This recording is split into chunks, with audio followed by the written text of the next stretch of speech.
Miqtë e mi, përshëndetje. Urimet që i japim njëri tjetrit janë zakonisht gjëra që i dëshirojmë shumë, edhe pse duken si të paarritshme. Personazhi i historisë son donte të ndryshonte rrugët dhe sjelljen e tij, gjë që i solli shumë të lashe, dhimbje koke jo vetëm atij, por edhe të dashurve të tij. Gjithçka duhet të bënte ishte gjetja e personit të duhur, në mënyrë që dëshira e tij të bëhej realitet. Dhe kjo ndodhi kur zemra, mendja dhe jeta e tij u bën të lirë nga prangat.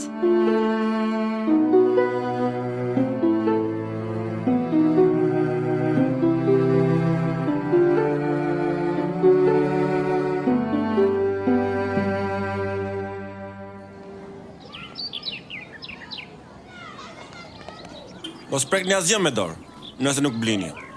Ke para me vete, nëse jo, hiq që këtu. Nuk dua njerëz që vetëm shohin. Pse po e pija të limonati, djalë? Nuk e ke paguar. Nuk piva gjë. Po gënjen. Nuk po gënjej, thjesht po rria këtu duke pritur që shokët të blinin gjërat që donin. Ajo shisha bosh nuk ishte aty më parë. E pive ti. Më prit aty. Po thras policin. Mos lëviz.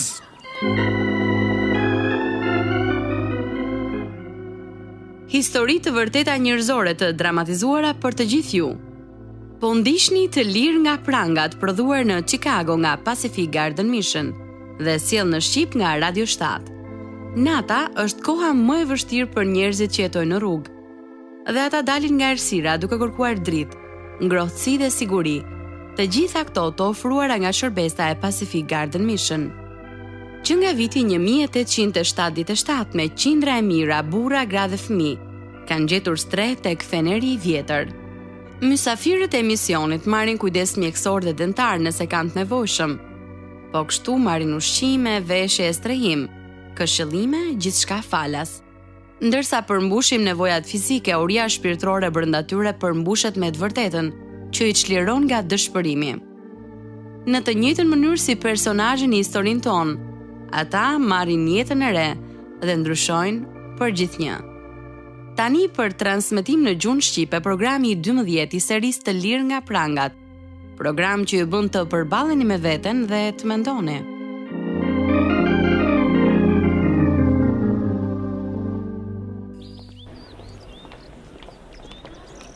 Mër djalë, zoti Shepër thos se ti e pive limonatën pa paguar. Kjo është vjedhje. A nuk e di se është kundra ligjit? A ke para? Jo, zotri. E po, eja me mua në qeli. Por unë nuk piva gjë. Thjesht po rri aty. Unë as që e pash ishën bosh. Zoti Shepër tha se e pive ti. Mos po e quan gjë gënjeshtar. Jo, zotri. Atëherë, eja me mua.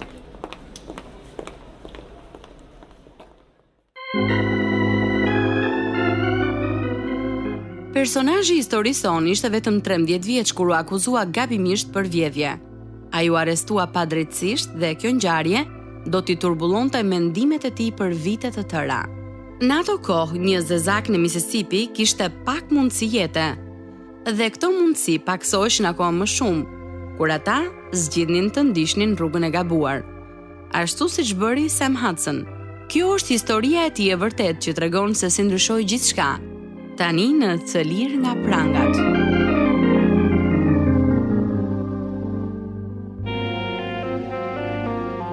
Unë linda në vitin 1942 në një familje me 17 fëmijë.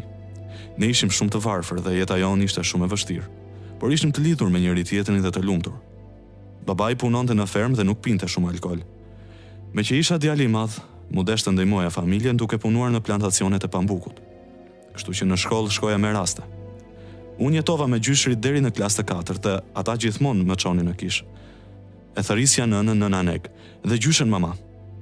Natën, ajo vendoste dorën e saj mbi kokën time dhe lutej. Zot, të kërkoj ta shpëtosh nipin tim.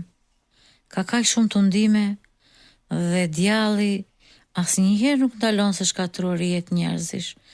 Mos e harro asnjëherë këtë sem. Mbaje këtu në kokën tënde. Ma, mos mi prish flokët. More djalë. Të duhet lutja e Zotit mbi jetën tënde. Tani më lër të mbaroj. Në atë kohë, nuk e kuptoja, por vërtet kisha shumë nevojë për lutjet e gjyshes. Fëmijët rriten shpejt në vështirësi. Dhe kur isha 12 vjeç, merreja fshehura si cigaret e babait dhe i pija. Gjithashtu udhtoja me makinën e xhaxhait deri tek dyqani Memphis, ku ai shiste whisky për padronin e tij. Një mbrëmje, kur u ktheva në shtëpi, nuk isha i përgatitur për reagimin e babait tim. A të pagoj me qej dhe makinës? Po, ja tek i ke parat. Ti vjen era whisky. Ma la ta ktheja një herë. Ishte shije të keqe. Në moshën tënde, nuk duhet i pish këto gjëra. Kam shumë uri. Çfarë ka për të ngrënë? Në fillim duhet të sqaroj diçka sem. Mora vesh se ke marrë kuajt e burrit të bardh dhe e ke hipur pa marrë leje. Willi më provokoi. Nuk dua t'ja di fare se shton miqtë tu, sepse veprindet tua të fusin në telashe. Ja ktheva kalin. Mos e bëj me kurrë këtë gjë. Dëgjove? Johnny James Hudson, mjaftë e rrahet djalin. Babai më rrite shumë sepse bëja gjëra që nuk i pëlqenin. Por ne vazhdonim të kishim marrëdhënie të mira. Unë nuk i mbaja mëri. Thjesht doja të isha i zoti vetës. Më vonë, u akuzova padrejtësisht për pirjen e një limonate dhe u futa në burg. Të nesërmen, më dërguan në fermën shtetërore. Ha, mordjal, ta shikojmë njerë si do ndihesh në mes të njerëzit të lidhur me zinxhir. Them se je madh, sa të mbashuj për të burgosurit. Ha, çfarë ke? Macja ta ka ngrënë gjuhën. Jo, zotri. Po nuk ndryshove djal, edhe ti do përfundosh në një grup të tillë me njerëz të lidhur me zinxhira.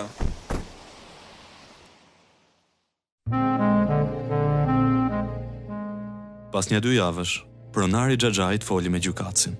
Dhe ai më liroi duke më lënë nën kujdesin e xhaxhait. Pas kësaj ngjarje, unë nuk i pëlqeja dhe nuk i besoja më njerëzit e bardhë dhe rrija i ngrysur. Megjithatë, për brenda kisha një tërheqje, një dëshirë të zjarr që më bënte nervoz. Dhe kjo u bë e dukshme kur u largova nga shtëpia në moshën 15 vjeçar. Mama Neg, mund të shkoj në Wisconsin dhe të vjel qershi këtë verë? Ma ngri pak telin e rrobave që të mos takoj tokën sem. Po, zonjë. Wisconsin është shumë largë? Po nga e more vesh këtë? Zoti Waller thot në shkollë se me qindra fëmijë mund të shkojnë atje dhe të mbledhin shumë para. Ata më zgjodhën dhe mua. Po si do të shkosh atje? Me autobus. Ata do të na çojnë me autobus dhe ne do qëndrojmë në kamp brenda në fermën e qershive. A mund të shkoj dhe unë? Ti mund të shkosh nëse babai të lejon.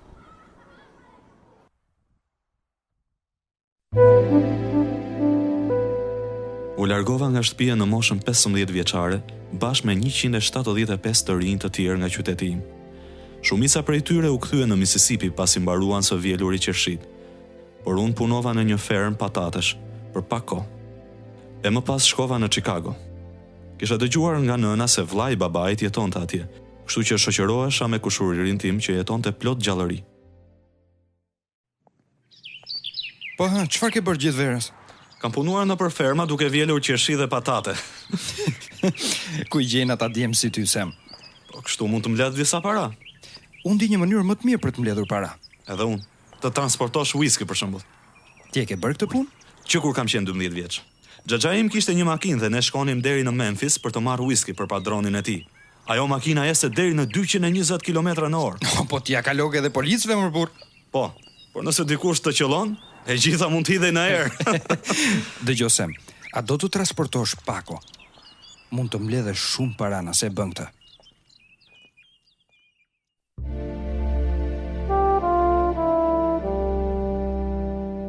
Unë nuk e dija që pakot që dërgoja sa ndej këtnej ishin me drogë. Derisa një ditë, kushuriri im më tha të hapja një dhe ta provoja kokainën. Kështu fillova të përdorja drogën. Shumë shpejt, zbulova se mund të kesh shumë miq kur ke drogë. Gjatë kohës që qëndrova në Chicago, unë gjithashtu fillova dhe të vidhja, të pija alkol, të zihesha, gjëra që nuk premtonin një të ardhme të shëndritshme. U ktheva në Mississippi kur isha 17 vjeç, dhe të gjithë ishin shumë të lumtur të më shihnin, përfshirë dhe gjyshen. Sa mirë që të shoh sërish, Sem. Jam lutur për ty. Jam i sigurt, mama. Çfarë ke bërë gjatë gjithë kësaj kohe? Kam qenë me kushuririn tim në Chicago. Ke pirë? Tani mama, mos më bëj pyetje të tilla. Sem, mos rri me njerëzit e gabuar. Nëse ja jep jetën tënde Jezusit, nuk do të pish me ato gjëra të shpifura. Është kaq mirë të kthehesh dhe të dëgjosh përsëri, mama. Unë nuk lejoj askënd të më flas në këtë mënyrë. Mos ndërro tem, është e vërtet. Ti ke nevojë për Jezusin. Kohët kanë ndryshuar, mama. Tani na duhet pushtet. Qënë ke më keq se që mendoja. Sonte do vish me mua në kish. Nuk kam ndërmend të shkoj në ndonjë kish. Nëse do qëndrosh me mua, ti do të vish, do apo s'do. Unë shkova, por u grinda me dikë që u tall me gjyshen time. Dhe kjo ishte hera e fundit që shkova me të në kish. Fillova të punoj përsëri në plantacionin e pambukut dhe babai më lejonte t'i mbaja për vete parat, sepse i detyrohesha dyqanit aty pranë, dhe në këtë mënyrë mund të paguaja faturën time çdo javë. Çfarë do thuash? Që nuk do të paguash komplet shumën? Këtë javë rashie dhe unë nuk mora aq para sa të paguaj gjithë faturën. E shikoj që ke para aty. Po nuk kam ndërmend të jap të gjithë aty. Do të mbaj disa për vete. Dëgjoj djalë. Ti do ta paguash të gjithë faturën për ndryshe. Për ndryshe çfarë? Kujt i fleti ashtu? Nuk ka asnjëri tjetër këtu përveç nesh.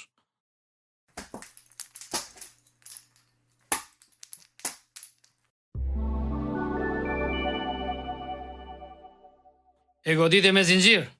Ai më goditi i pari. Ky ishte Buda Aleksem. Kam për të trarur keq sot. Po çfarë duhet bëj unë? Talia të më gjuante.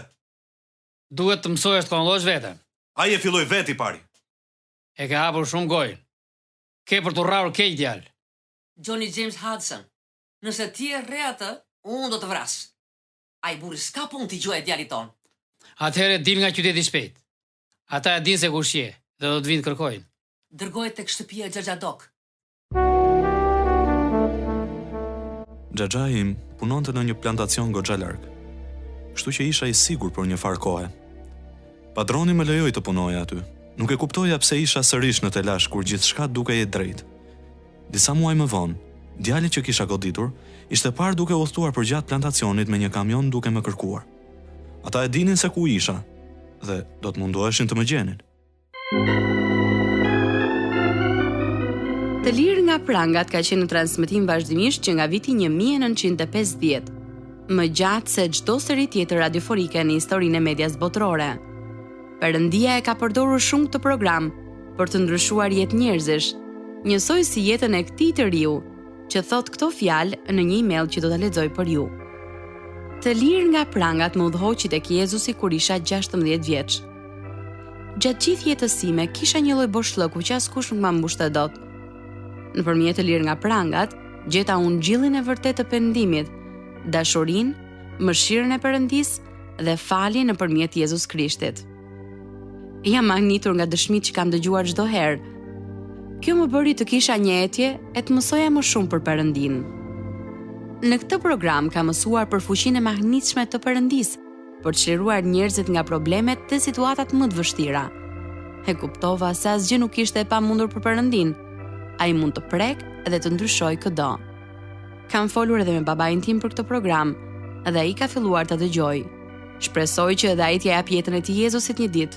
Fjalët nuk mund ta përshkruajnë dot mirënjohjen që kam dhe gëzimin që ka sjell ky program jetës time. E falenderoj shumë Perëndin për serinë të lirë nga prangat dhe për të gjithë ju që punoni kaq shumë për të na e servirur. Miqtë e mi, ndoshta historia juaj do të ndryshojë jetën e një personi. Ndaj na shkruani në Radio 7, kutja postare 2914 Tiranë, ose me email në info@radioviz7.net.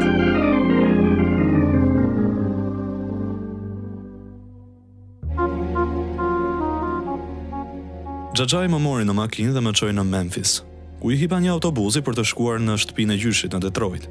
Jetova atje duke bërë punë të ndryshme për rreth 6 muaj. Më pas fillova të lëviz duke kërkuar makina të rastit dhe shkova në Chicago. U ktheva në Mississippi. E më pas, një xhaxha tjetër më mori në Syracuse, New York, ku stabilizova atje. Qëndroja rrugëve duke pirë duhan, verë, heroin ose kokain. E megjithatë, alkooli, droga, gratë, nuk e larguan mallin e zjarrt që kisha brenda me. Kur isha rreth 22 vjeç, Mora vesh se gjyshja kishte vdekur dhe u ktheva për të shkuar në funeralin e saj. Pija shumë alkol dhe qëndrova i dehur me javë të tëra. Pse nuk e shkuar në punë, Sem? Nuk më pëlqen. Që në ke dehur për sëri? Më lëra hatë e dashur më. Duhet të mbledhësh veten birë. Whisky nuk është përgjigja. Të thash një herë të më lësh rahat. Mama, më lërë mua që të flas me të. Do t'ishte mirë që vllaju t'i thrasë mendjes. Sem, e di që ti e doje shumë gjyshen. Askush nuk kujdesej për mua shumë sa ajo. Të gjithë e donim, por ti ke kaluar më shumë kohë me të se sa ne. Po. Ajo lutej për mua çdo natë. Vazhdoj të ndjej duart e saj mbi kokën time duke kërkuar që Zoti të më shpëtonte. Sem, dëshira e saj do të ishte që ti të ecje përpara, të bëj diçka me jetën tënde. Tani nuk dua t'ja di për asgjë. Asgjë. Zoti e mori atë. Ashtu ndërsa ishte në gjunjë duke u lutur. Ky ishte një gabim i madh. A i shëndron të gjithmonë në gjunjën atë kish. E di, çdo mbrëmje ajo ishte atje. Ajo vdiq duke u lutur për mua. E di shumë mirë këtë gjë. Akoma mund ta dëgjoj zërin e saj duke thënë: Zot, shpëtoje nipin tim. Sem, Askush nuk mund të më shpëtojë mua. Askush. Pasi u largova nga Mississippi në vitin 1965, nuk u ktheva kurrë më atje. Që nga ajo kohë e tutje qëndrova në veri. Kisha një punë, por gjithashtu shisja drogë dhe merresha me kumar. Qëndroja nëpër ato bare ku mund të fitoja para. Nëna shkoi në Syracuse në vitin 1966 me të gjithë vëllezërit dhe motrat e mia më të vegjël. Dukesh se po kujdesesh mirë për veten, Sem. Të pëlqen kostumi im i ri, ma? Ke gjetur ndonjë punë të re apo çfarë? Thjesht jam me fat kur luaj me zar. Nuk do të harxoja kohën time me kumare. E lere pastaj parat. Është shumë më mirë se sa të vjelesh pambuk. Është turma e gabuar, Sem. Ata njerëz me të cilët ti rrin nëpër bare dhe vendos baste, përfundojnë te lashe. E po, siç e the edhe ti, po ja dal mirë. Kam bler edhe një makinë të re. Po, ti e kishe një makinë apo jo? Bëra një aksident dhe doli jashtë përdorimit. Sem, të lutem, duhet t'i qëndrosh larg alkoolit. Fajin e kishte ai tjetri. Po ti mund t'ishe vrarë. Kur do vi babi në këto anë? Ande nga viti tjetër. E po, duhet të shkoj ma. A ke nevojë për ndonjë gjë? Jo, por ki kujdesem.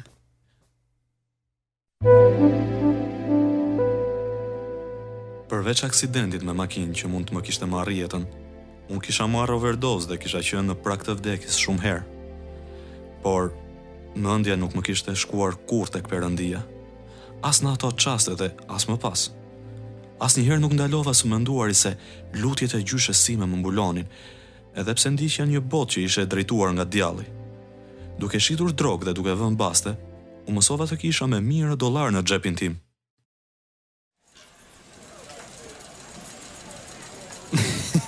Mendon se jam me fat sonde, e po unë them se ke për të humbur. A e bë me bast? Po, Fitova! E, pse po i merr ato parat? Unë fitova tani mje parat. nga unë s'do të marrësh asgjë. Në xhep kam një 32 dhe kjo më thotë që do më japësh parat, madje tani. Mos qello! Do t'i hedh trut në erë. Ajo që unë doja të ishte një shtëm për ta trembur, aksidentalisht qelloi këmbën e tij. Kështu që i mora parat dhe vrapova. E fsheha armën në shtëpinë e Xhaxhait e më pas qëndrova në klub deri në mesnatë dhe në mëngjes, shkova në shtëpi për të fjetur. Edhe pas disa muajve, unë vazhdoja të fshihesha, duke u munduar që të mos bija në kontakt me policin. Po udhtoja me makinën e një miku kur një polic më ndaloi, sepse po udhtoja pa i ndezur dritat. Më pas ai kontrolloi patentën time dhe zbuloi se mbi mua ish vënë urdhri i arrestit.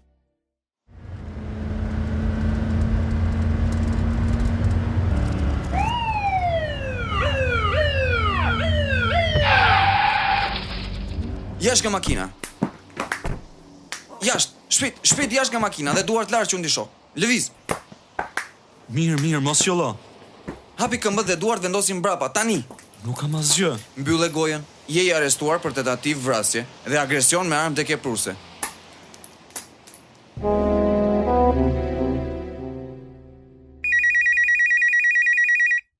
Po e kap unë telefonin.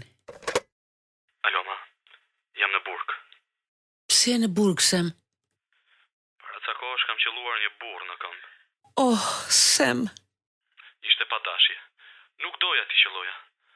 Unë thjesht doja ta friksoja, sepse doja të më jepte paratë mia.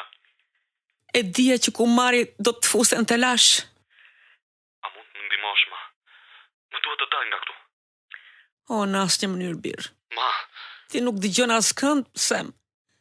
Pse duhet harxoj të gjitha kursimet e jetës sime? Unë duhet të mendoj edhe për fëmijët e tjerë. Nuk ja vija fajin asaj, por më lëndoi fakti që ajo nuk erdhi as edhe në gjyq. Gjyqtari më dënoi 7 vjet e gjysmë, deri në 15 vjet burg. Atika u bë shtëpia ime e re. Shkova në kish disa herë, por vetëm për t'u tallur dhe për të shqetësuar njerëzit e tjerë. Sjellja e rëndë që i tregoja botës nuk lejonte asgjë të deportonte aty ku dhimbja kishte pushtuar zemrën time. Përveç motrës, askush nuk erdhi për të më takuar. A e more pakon që të solla? Po, e mora. Faleminderit, Anel. A e mirë, Sem. Po mundohem të mbjetoj. Si është nëna? Shumë mirë. Vetë se nuk i pëlqen dimri këtu në veri, dhe gjithë kjo dëbor. Po, por familja është shumë më mirë këtu. A shkon në kish? Her pas here. Unë dhe disa djemë të tjerë shkojmë atje dhe bëjmë zhurmë, që edhe të tjerë të mos e dëgjojnë predikimin. Pse bën gjëra të tilla, Sem? Je rritur tani. Mendova se ata do të na dëbonin, por nuk e kemi atë fat. Ai burri vjetër na tha të qëndronim dhe të dëgjonim. Vëllai i vogël, kur do të mësosh? Urrej që ndodhem këtu, i mbyllur në një vend. Ndihem tamam si kafsh. E mban mend si mbyllim kafshët në Mississippi? Dhe sa të lirë ndiheshim kur esin më për lëndina. Unë kur nuk do të lejoj që ata të më burgosin përsëri. Kur? Jam e friksuar, Sem. Nuk dua të përfundosh i vdekur, i hedhur në ndonjë vend. Mos u shqetëso. I kanë dhënë punën në vi. E po mirë, vazhdo atëherë. Por nëse ke nevojë për mua, e di se ku do të më gjesh. Një të shtunë, ndërsa kapelani fliste, fuqia e Zotit më mbështolli, dhe unë doja të shkoja përpara dhe të dëgjoja me vëmendje. Megjithatë vazhdova të qëndroja e ulur në vendin tim. Më vonë, ndërsa po ecja duke parë gardhin e lartë të burgut, mendova për jetën time dhe për lutjet e gjyshes. Zot, po të kërkoj përsëri. Kam një nip diku në New York, ai nuk di se ç'bën, Zot. Të lutem, ta shpëtosh. I thira Perëndis, Zot, nëse ti më nxjerr jashtë nga ky burg, unë kur nuk do të kthehem këtu sërish. Doja të ndryshoja dhe mendova se mund t'ja dilja vetëm. Pas 3 vitesh e gjysmë, u lirova me kush dhe bëja punë të ndryshme për 3 apo 4 vite që vijuan. Megjithatë, unë nuk ndryshova. Isha rrugës një natë për të blerë drogë, kur një polic më ndaloi. I thash se po shkoja në shtëpi dhe ai mendoi që tek shkoja në shtëpinë e nënës, dhe unë parkova aty, duke bllokuar tërë vendin e parkimit. Ai u largua kur nëna ime doli jashtë. Çfarë po bënte ajo makinë policie këtu? Më ndoqi mua deri në shtëpi. Pse? Me sa duket nuk i pëlqen mënyra si i jap makinës. Mos je në të lashëm? Nëse po, unë nuk di gjë. Por nuk do të thoj më me makinë derisa të mbaroj kohën e lirimit me kusht. Shumë shpejt lirimit me kusht do t'i vi fundi. Pse nuk vjen me mua në kish birë? Mendoj se do të vina. Unë jo vetëm që fillova të shkoja me nënën në kish her pas here, por pas asaj nate, fillova të lexoj Biblën dhe të lutesha sadopak. Megjithatë vazhdoja të mbaja fort drogën pas vetes, dhe më pas u takova me Marva. Çfarë është kjo? Është një fletush nga kisha jon. Ne do të kemi shërbesa mbi ringjalljen gjatë gjithë javës. Dhe do të mëlqente vërtet që ti të vije sonte. Nuk vi dot. Kam qenë duke pirë birrë dhe whisky dhe duhet më dal pija përpara se të shkoj në kish. Dëgjoj, Perëndia të pranon ashtu siç je. Perëndia kujdeset për të gjitha. Ashtu mendon ti? Ë? Sikur ta njeh Jezusin. Ai erdhi për mëkatarët. Edhe ky jam unë. Jam unë. Duhet të vish të dëgjosh ungjilltarin. Ai mund të ofrojë ushqim të mirë për shpirtin tënd. Ti vërtet mendon se Jezusi mund të ndihmojë një burr si unë në këtë kohë? Perëndia ka një plan për jetën tënde, vlla. Dhe Jezusi do të ndihmojë ta ndjekësh këtë plan. A e beson vërtet ti këtë gjë? Pse nuk vjen në kish me ne? U ta shohësh me sytë e tu. Nëse shkoj në kish me ty, a mund ta marr edhe drogën me vete, të lutem? Po, patjetër. Mirë, atëherë po vi.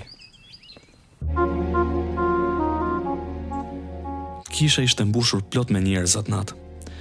E megjithatë mua më dukej sikur unë isha i vetmi, sikur predikuesi po më fliste vetëm mua. Pas shërbimit, disa burra erdhën dhe më folën për Perëndin, por mbulesa në të cilën isha fshehur vazhdonte të më mbronte. Natën që pasoi isha sërish aty, edhe natën tjetër. Atë natë unë thjesht u ula dhe vazhdova të qaja. Fjala e Perëndis po të përtonte aq thellë në zemrën time të ngurtë. Ishte tetori i vitit 1974, kur zbulova se Perëndia e mbante fjalën e tij. Ai largoi dëshirën për duhan dhe drogë, dëshirën për të marrë me kumar dhe dëshirën për të grindur.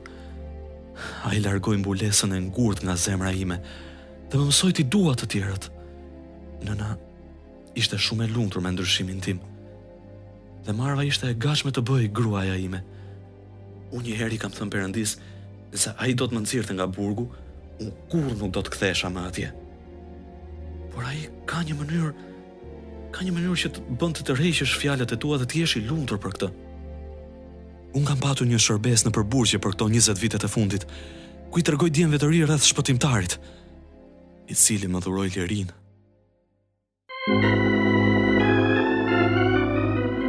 Kush ka thënë se ti nuk mund të ndryshosh? Asgjë nuk është e pamundur për Perëndin.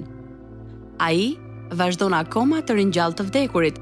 Prandaj nëse dëshiron të çlirohesh nga mëkati yt, dëgjoje zërin e atij që po thret dhe përgjigju. Le të lutemi së bashku. O Zot, unë besoj se ti vdiqe për mua, se mëkati dhe faji mu gozhdua në kryq. Unë besoj sot se gjaku yt më pastron dhe më bën të lirë, duke më dhënë një zemër dhe një jetë të re. Faleminderit për shpëtimin tënd. Faleminderit Zot, edhe pse unë nuk e meritoj. E janë jetën time, Zot Jezus, dhe më ndihmo të jetoj me ty dhe për ty. Amen. Miku im, nëse e ke bërë këtë lutje, gëzo dhe dije se Perëndia të pranon si fëmijën e tij. Dhe na tregoni edhe ne për shpëtimin tuaj. Me shumë kënaqësi do t'ju dërgojmë literaturë që do t'ju ndihmojë të ecni në besim. Ndoqët programin e 12 në gjuhën shqipe. Historia e vërtetë e Samuel Hudson. Të lirë nga prangat u prodhua nga Pacific Garden Mission dhe u soll në Shqip nga Radio 7, për t'ju treguar nëpërmjet historive të vërteta se nëse jeta juaj është bosh, ajo mund të mbushet derisa të derdhet. Mos harroni të na shkruani sot. Letra juaj është shumë domethënëse për ne. Adresa jonë është Radio 7, kutia postare 29 14 Tiranë, ose me email në info@radiovis7.net.